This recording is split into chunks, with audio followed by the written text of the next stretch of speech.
And some more protesters here in Chicago say that police simply went too far last month during a big demonstration.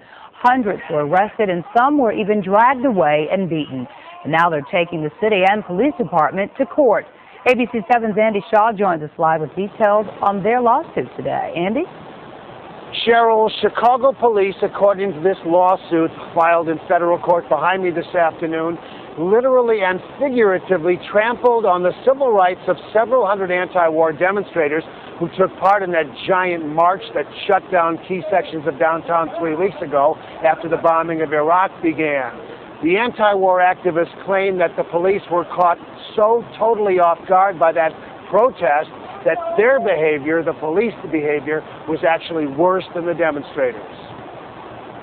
We demand that the city of Chicago be held accountable, not only for their brutality, but for their broken promises. The National Lawyers Guild is filing a class action lawsuit against the city of Chicago and its police department on behalf of several hundred people arrested but never charged during the massive anti-war demonstration last month that shut down sections of Lakeshore Drive and North Michigan Avenue.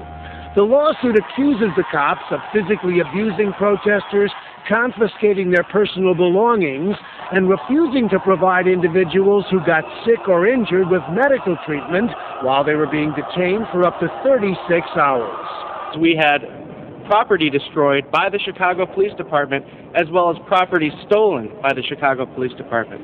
We're asking to enjoin the city from these policies of just scooping up people, hurting people in the situations like this, and detaining people without probable cause. We still have a constitution in this country. Police spokesman Pat Camden says, quote, "We tried to be as flexible as we could because of the emotions involved, but some people wouldn't cooperate. And obviously we don't arrest 500 people at a time very often, so conditions were pushed to the extreme." Camden says anyone who believes the cops used excessive force can file a complaint with the Office of Professional Standards. But several Chicago aldermen are calling for a public hearing to investigate all of the allegations against the police department.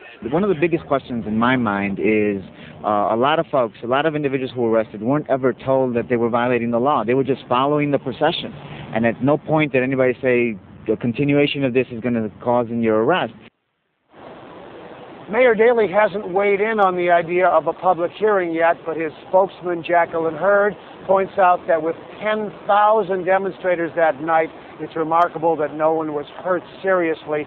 As for the lawsuit, it is seeking punitive damages for injuries suffered by some demonstrators, and the lawyers also want an order that would force the Chicago Police Department to be more understanding and also more orderly during demonstrations like this.